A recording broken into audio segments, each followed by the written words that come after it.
यमुना नदी के पानी पर अब दिल्ली विधानसभा चुनाव की सियासत तेज हो गई है। अरविंद केजरीवाल ने आज पलटवार करते हुए बीजेपी और कांग्रेस को चुनौती दी और कहा कि वो यमुना नदी का पानी पीकर दिखाए।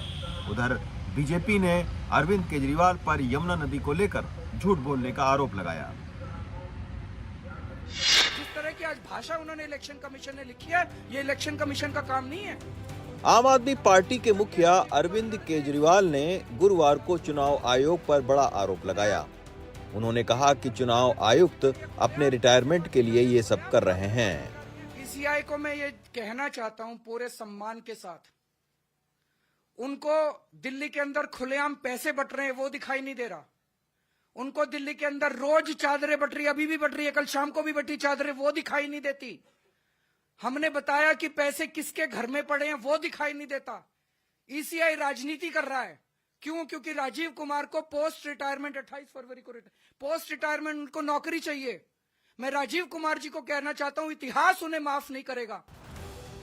दरअसल चुनाव आयोग ने अरविंद केजरीवाल को यमुना के पानी पर दिए गए उनके बयान पर शुक्रवार को 11 बजे तक जवाब मांगा है।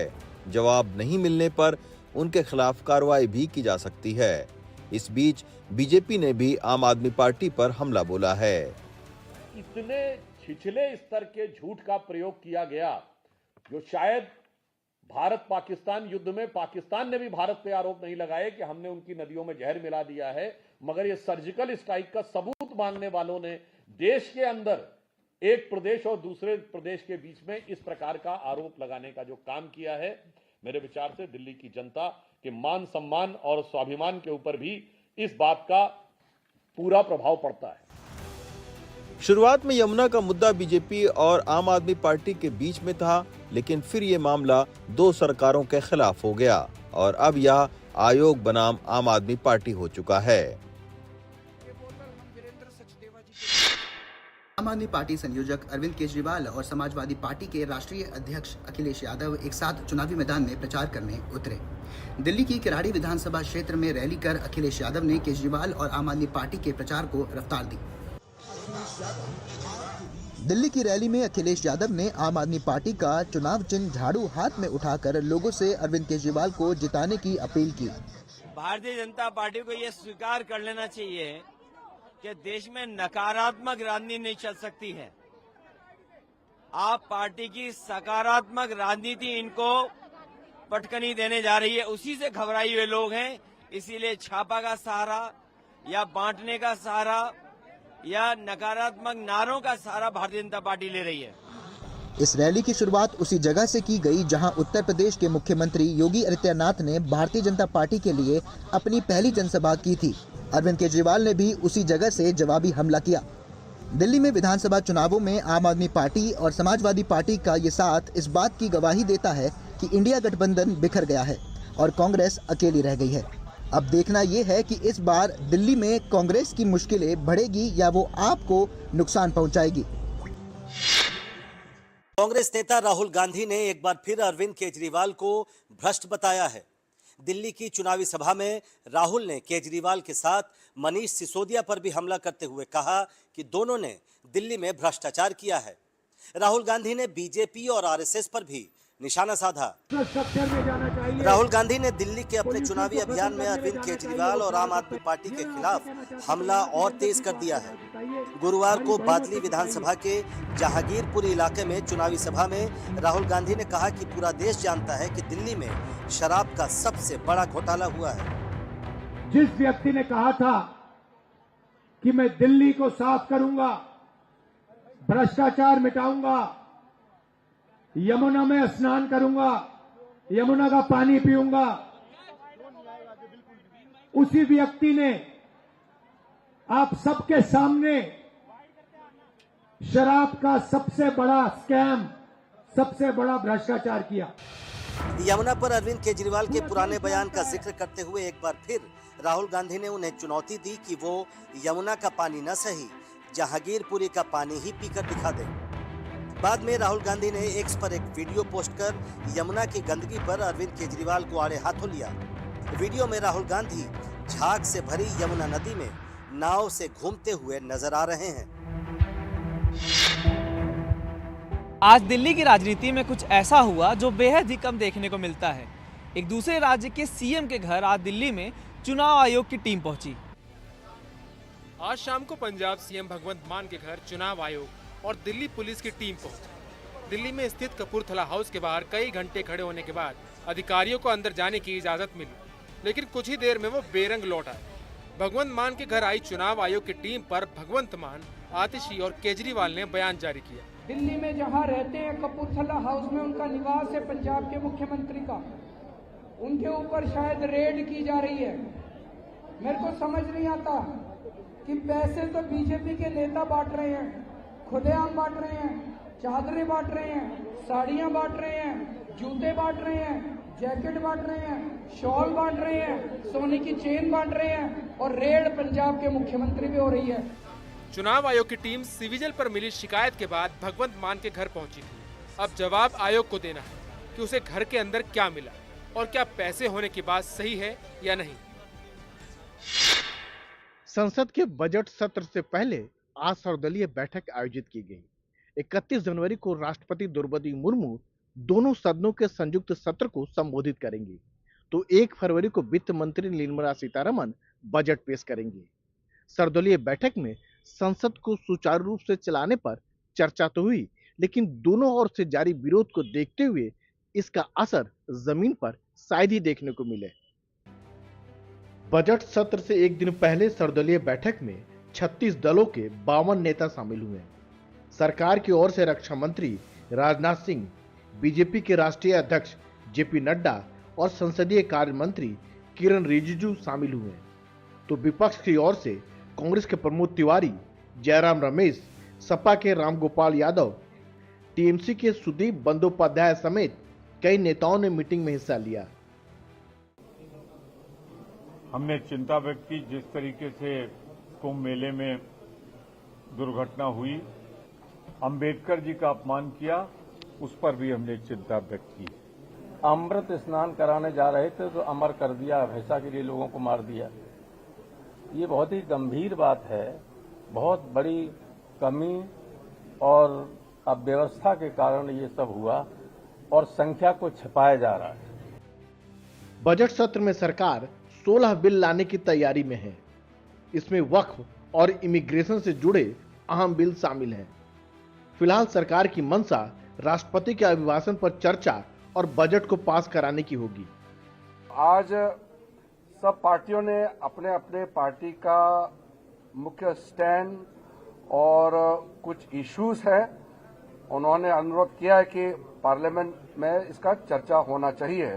कोई बहुत ही अर्जेंट इशू आएंगे तो उस पर भी बीएसी में बैठ करके इसका निर्णय किया जाएगा।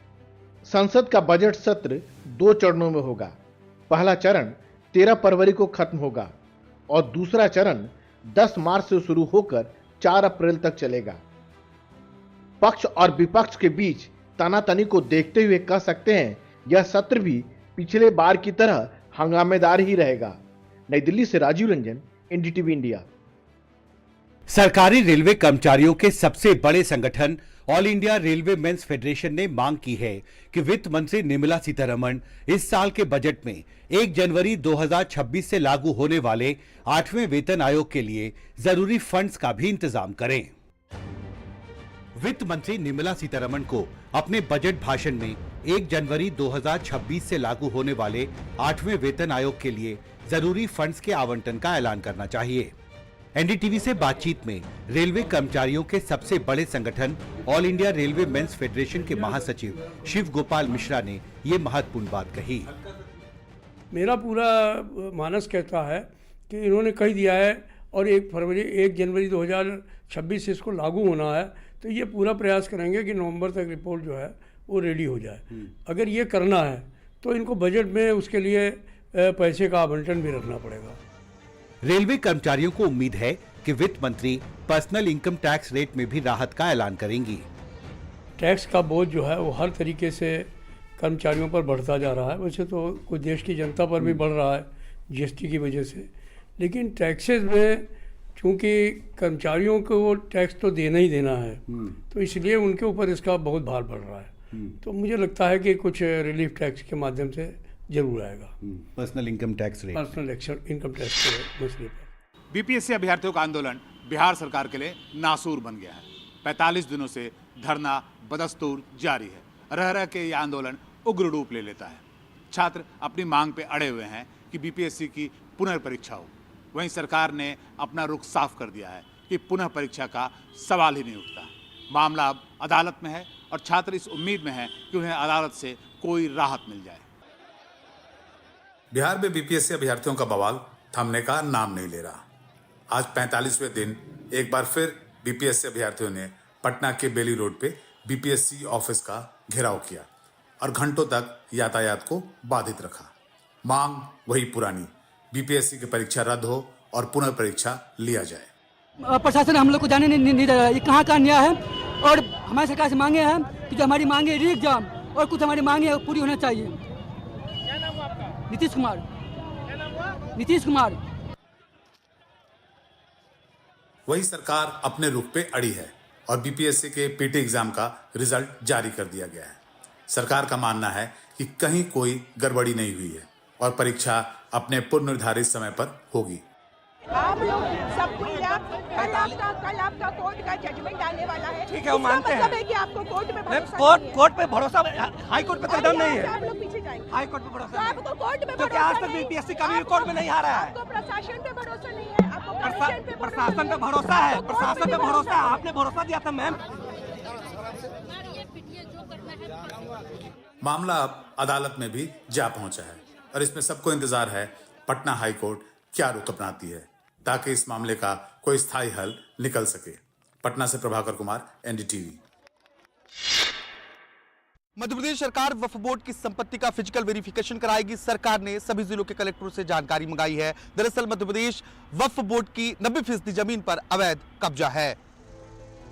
केंद्र सरकार ने वक्फ अधिनियम 1995 में संशोधन के लिए वक्फ संशोधन विधेयक 2024 पेश किया है। वहीं मध्य प्रदेश सरकार ने वक्फ बोर्ड की संपत्तियों के भौतिक सत्यापन के निर्देश दिए हैं। मध्य प्रदेश में वक्फ बोर्ड की 14,986 संपत्ति है। वक्फ बोर्ड से जुड़े लोगों का आरोप है कि 90% संपत्ति पर अवैध कब्जा है। जो संपत्ति किराए पर ली गई है उनका किराया भी समय से नहीं मिलता। संयुक्त संसदीय समिति ने राज्य सरकार से 15 बिंदुओं पर जानकारी मांगी थी। भौतिक सत्यापन जब वो पूरा हो जाएगा तो सही हमारे पास आंकड़े होंगे कि हमारी संपत्तियों पर कितनी संपत्तियों पर किराएदार हैं, कितनी संपत्तियों पर कब्जे हैं, अवैध कब्जे हैं। कांग्रेस का आरोप है कि यह चुनिंदा उद्योगपतियों को फायदा पहुंचाने की कोशिश है। वहीं बीजेपी का कहना है सत्यापन जरूरी है। मैंने एक जेपीसी को पत्र भी लिखा है कि ये कैसे संभव है कि 5 दिन के अंदर फिजिकल 7,000 प्रॉपर्टी क्या हो जाएगा वेरिफिकेशन, ये मुझे नहीं लगता। वक्फ की वो प्रॉपर्टी भी वक्फ की बता दी गई जो विभाजन के बाद भी लोग बाहर चले गए थे और जमीन छोड़ गए थे, वो कहां से वक्फ की प्रॉपर्टी हो गई। वक्फ की कई संपत्तियों को लेकर विवाद है। सरकार का मानना है भौतिक सत्यापन के बाद कुछ हद तक ये विवाद सुलझ जाएगा। सैफ अली खान हमले मामले में शक के आधार पर आकाश कनौजिया नाम के एक व्यक्ति को मुंबई पुलिस द्वारा दुर्ग में हिरासत में लिया गया था। पूछताछ के बाद आकाश कनौजिया को छोड़ तो दिया गया मगर उसकी जिंदगी बदल गई। इस पूरे घटना के बाद आकाश की नौकरी भी चली गई और शादी का रिश्ता भी टूट गया। आकाश, क्या पूरा मामला था, क्या मामला हुआ था? आप ट्रेन में कहाँ जा रहे थे, किस तरीके से आपको किसने डिटेन किया, थोड़ा सा बताएं। बॉस, मैं तो मेरे गांव जा रहा था। मैं मेरे गांव जा रहा था बॉस, क्योंकि मेरी नानी अकेली रहती है। मैं गांव जा रहा था। मैं बोला करके मेरी नानी को भी मिलने का और जो मेरी शादी की बात चले उस पर थोड़ा डिस्कशन करना रहेगा तो वो भी बात करके आ जाऊँगा। लेकिन बॉस, गाँव जाने के पहले ये सब हो गया मेरे साथ में। अब वो गांव वाले भी मना कर रहे हैं, लड़की वाले करके हम लोग शादी नहीं करेंगे, आप अपनी लाइफ देख लो, हम लोग कोई रिश्ता नहीं बनाएंगे। मैं बोला इस ओके ना, अभी क्या कर सकते। अब यही बात तो फिर जॉब पे आती तो मेरी ना बॉस, अब मैं जॉब के लिए फ़ोन कर रहा हूँ। कल के अगर मेरे को बोलते अगर हम लोग आपको रख भी लेंगे ना आकाश जॉब पे, कल का तुम्हारे को अगर तुम ड्यूटी पे रहेगी और पुलिस ने तुम्हारे को बुलाया, अगर नहीं तो वहाँ पे आके तुम्हें आगे अरेस्ट करके लेके भी गए तो हम क्या जवाब देंगे ऑफिसर लोगों को। बोला हाँ, आपकी बात भी सही है सर। आप जिस दिन गांव जा रहे थे उस दिन क्या हुआ था वो बताएं। आप ट्रेन में कौन चढ़ा था, किसने आपको ट्रेन से उतारा, आपको पुलिस स्टेशन ले जाया गया, क्या कुछ हुआ था? बॉस, मेरे को आरपीएफ वाले आए मेरे ट्रेन में, मेरे को फ़ोटो दिखाया गया मेरा, तो मेरे को पूछा गया क्या आकाश, मैं बोला हाँ मैं ही हूँ, मेरा फ़ोटो है। तो बोले आप उतरो। तो बोला क्यों उतरूँ, तो बोले मुंबई पुलिस ने बोला उतारने के लिए।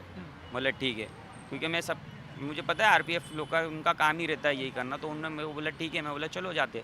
अब आरपीएफ पुलिस स्टेशन में लेके गया तो बोले हम तुम्हारे से कोई कार्रवाई नहीं करेंगे, हम कुछ पूछेंगे भी नहीं, खाली इतना बता दो तुम भाग रहे थे ना। तो मैंने बोला क्यों भागूँ मैं, तो बोले ये क्राइम करके। मैंने बोला जब मैंने क्राइम किया नहीं तो मैं भागूँ क्यों?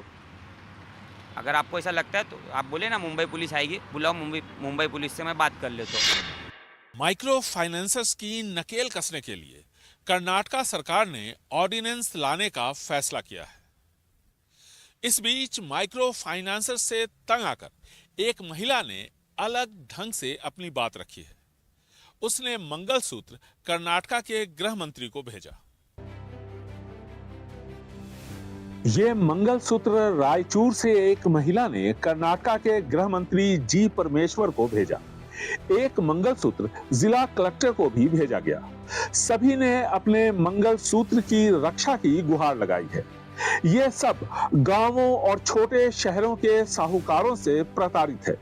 ये साहूकार ऊंची दरों पर कर्ज देते हैं और वसूली के लिए प्रताड़ित करते हैं।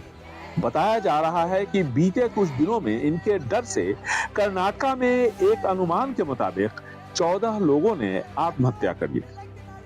They have made havoc in the state. इन लोगों ने राज्य में डर का माहौल बना दिया है। ये लोग कानून अपने हाथ में लेते हैं, उन्हें प्रताड़ित करते हैं, लोगों के घर गुंडे भेजते हैं, उन्हें हाउस अरेस्ट में रखते हैं। ऐसे में हमने इनके खिलाफ कानून लाने का फैसला किया है। Acts are made. That's why we have decided that we should bring in law. ऐसे माइक्रो फाइनेंसरों से तंग आकर लोग धरना प्रदर्शन पर उतर आए हैं। महिलाओं ने मोर्चा खोल दिया है क्योंकि छोटी जगहों पर ये साहूकार परिवार को, खासकर महिलाओं को अपमानित करते हैं। सरकार पर दबाव बढ़ा तो अध्यादेश लाने का फैसला हुआ।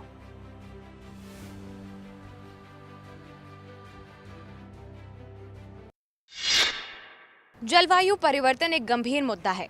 यह हमारी सांसों में और हमारी जीवन शैली में लगातार असर डालता आया है। लेकिन क्या आप जानते हैं कि जलवायु परिवर्तन न सिर्फ पर्यावरण पर असर डाल रहा है, बल्कि अब लाखों करोड़ों छात्रों के जीवन और शिक्षा पर भी ये प्रभाव डाल रहा है। ये रिपोर्ट आपको दिखाते हैं। बीते साल नेपाल के भूकंप ने बहुत सारे बच्चों की पढ़ाई छुड़ा दी। बांग्लादेश की बाढ़ में भी बच्चों की कॉपी और किताबें डूब गई और उनका भविष्य भी। पाकिस्तान और अफगानिस्तान की कहानी इससे अलग नहीं है। दुनिया के दूसरे हिस्से में भी बदलते मौसम की मार बच्चों ने झेली है। इसकी वजह से 24 करोड़ से ज्यादा बच्चों की पढ़ाई छूट गई। ये यूनिसेफ की ताजा रिपोर्ट बताती है। इस रिपोर्ट में यूनिसेफ ने कहा है कि पिछले साल हीट वेव, तूफान, बाढ़, सूखे और अन्य कई मौसमी बाधाओं की वजह से 85 देशों में कम से कम 24 करोड़ बच्चों की पढ़ाई थमी। इसका मतलब है कि साल 2024 में दुनिया भर में हर 7 बच्चे में से एक बच्चा स्कूल नहीं जा पाया। यूनिसेफ की रिपोर्ट कहती है कि इसमें 74% बच्चे निम्न मध्यम आय वाले देशों से थे। 85 देशों के स्कूल जलवायु संबंधित खतरों से प्रभावित हुए। 23 देशों में कई बार स्कूल बंद किए गए। कम से कम 20 देशों में पूरे स्कूल बंद रहे। 2024 में हीट वेव, चक्रवाती तूफान और बाढ़ के कारण स्कूल बंद हो गए। दक्षिण एशिया सबसे ज्यादा प्रभावित क्षेत्र रहा, जहां 12.8 करोड़ छात्रों की पढ़ाई छूट गई। पूर्वी एशिया और प्रशांत क्षेत्र में 5 करोड़ छात्र प्रभावित हुए। कम से कम 18 देशों ने अपनी कक्षाएं स्थगित कर दी। तूफान यागी ने पूर्वी एशिया और प्रशांत क्षेत्र में 1.6 करोड़ बच्चों को प्रभावित किया। अफ्रीका में 2 करोड़ बच्चों को स्कूल छोड़ना पड़ा। अप्रैल 2024 में वैश्विक स्तर पर सबसे ज्यादा बदहाली देखी गई। भारत, बांग्लादेश, कंबोडिया, फिलीपींस और थाईलैंड में कम से कम 11.8 बच्चे लू से प्रभावित हुए। अकेले भारत में 5 करोड़ 47 लाख बच्चे प्रभावित हुए। यूनिसेफ के चिल्ड्रन क्लाइमेट रिस्क इंडेक्स के अनुसार भारत 163 देशों में से 26वें स्थान पर है। विराट कोहली ने दिल्ली के लिए रणजी मैच में आकर समा जरूर बांध दिया है। दिल्ली क्रिकेट संघ के कई अधिकारी कहते हैं कि पिछले 30-40 सालों में इस तरह का नजारा किसी घरेलू क्रिकेट मैच के लिए उन्होंने इससे पहले कभी नहीं देखा। अब अगर रेलवे के खिलाफ रणजी में दूसरे दिन विराट कोहली का बल्ला बोलता है तो क्रिकेट प्रेमी इस मैच को विराट कोहली की वजह से लंबे समय तक याद रखेंगे।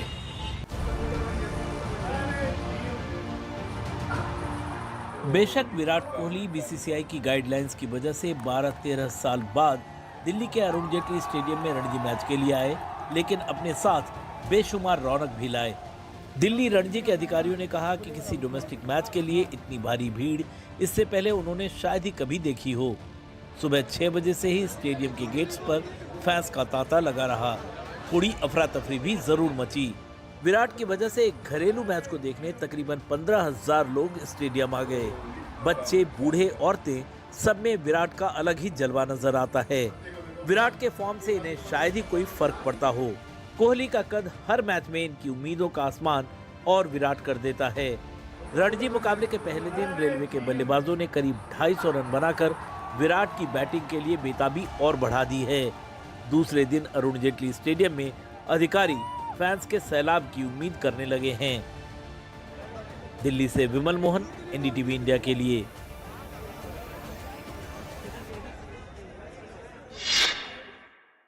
सोशल मीडिया से रातों रात स्टार बनी महाकुंभ की वायरल गर्ल मोनालिसा ने सपने में भी नहीं सोचा होगा कि उनकी किस्मत ऐसी चमकेगी कि वो सोशल मीडिया स्टार से बॉलीवुड स्टार बन जाएंगी। ऐसा हो रहा है और वो जल्द ही बड़े पर्दे पर नजर आने वाली हैं। महाकुंभ में मोतियों और रुद्राक्ष की मालाएं बेचने वाली मोनालिसा अपनी खूबसूरत आंखों के चलते सोशल मीडिया पर खूब वायरल हुई।